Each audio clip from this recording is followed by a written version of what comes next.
4-5 জন police ওরে 2 হাত ধরিয়া কোর্টে উঠাইতে আনতেছে।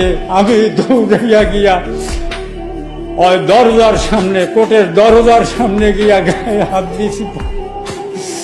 আমার সন্তান আমার দিকে এক নজর তাকাইয়া, আর সে আমার দিকে চাইতে পারে নাই, সে হাঁটতে পারে না, বাঁকা হইয়া পড়ে না। উঠানোর পর কখন তাকে বাইর করবে আর এক নজর দেখো। কোর্টে ওঠানোর পর আইনজীবীর কাছে জিজ্ঞেস করলাম যে বাবা আমি কি তার সাথে কথা বলতে পারবো? তারা আমাকে আশ্বস্ত করতে পারবে, আসলে দেয় নাই। যাই হোক, কোর্ট থেকে যখন আবার বের করতেছে তখন আমি সাংবাদিক ইউটিউব